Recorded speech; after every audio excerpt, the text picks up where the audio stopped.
近几年的一体式水冷，越来越多厂商投入这个市场，也出现了许多评价性能又不错的一体式水冷。嘿，你好，我是小子，今天我要来开箱与你分享一款5000出头带有 LCD 萤幕的360一体式水冷 TH360 V2 Ultra。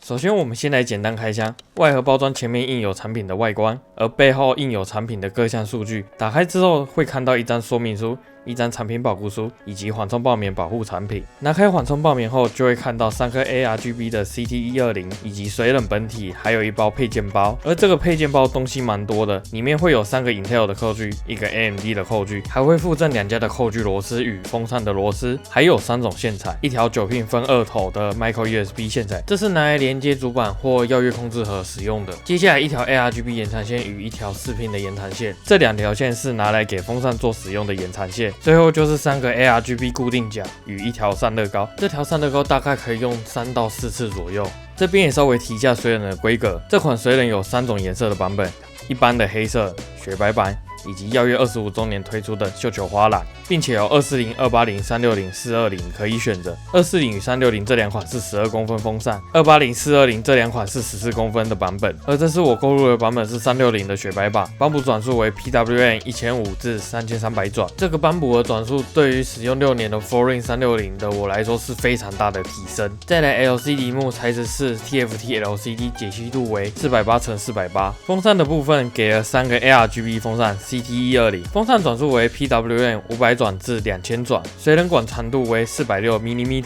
这个水冷管的长度对大机壳的用户来说是一大福音。冷排的厚度为396×120×27 mm， 材质为铝排。最后就是使用的角位规格，我也把它列出来，从 Intel 的1151、AMD 的 FM1 到至今的1851与 AM5， 基本上主流的规格与一些比较旧的规格都支援。全部的东西与规格都介绍完了，那我们就把它安装上电脑吧。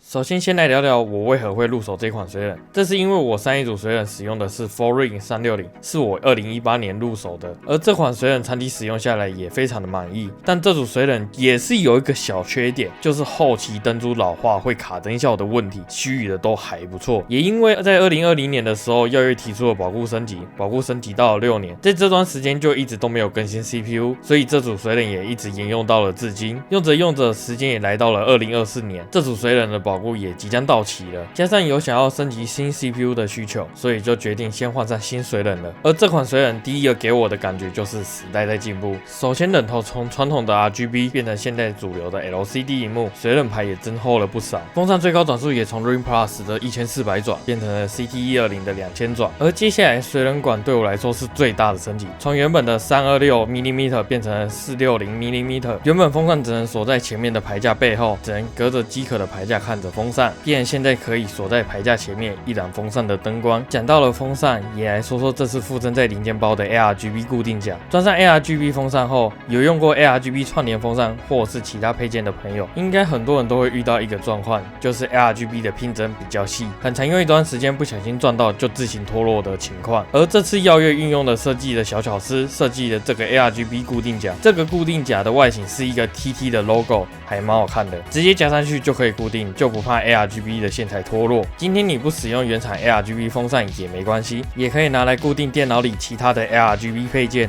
再来这部分我觉得就比较个人主观了，我觉得比较可惜的地方是 AMD 的扣具，这次改回了 AMD 公规扣具，不像我上一组 Foreign 是类似于 Intel 的4角扣具，虽然这不影响到使用体验，就少了一部分惊喜感，对小弟来说是有点失望的。而风扇的部分，近几年耀月新款水冷都是搭配无光或 ARGB 风扇，虽然 ARGB 风扇串联整体控制也没太大的问题，但小弟我本身还是比较喜欢耀月他们家的灯控系统，相较于 RGB 能控制的内容与可玩性都会比 ARGB 来得更多。另外我要小抱怨一件事情，你们到底什么时候还要把这2个软体整合在一起呀？回到正题，刚刚都说到了软体，那我们就来聊聊软体吧。水冷这块 LCD 萤幕可玩性蛮高的，可以在耀月的 TTRGB Plus 内自定义许多的样式，也有超多种类的模式可以进行切换。例如可以设定显示 CPU、GPU、RAM 的温度或是使用量等资讯，也可以上传自己电脑内的一般图片、GIF 图或者是影片到 LCD 萤幕上，上传容量最高为20MB。结合上述的内容，可以把 CPU 等资讯搭配上自定图片来显示效能资讯。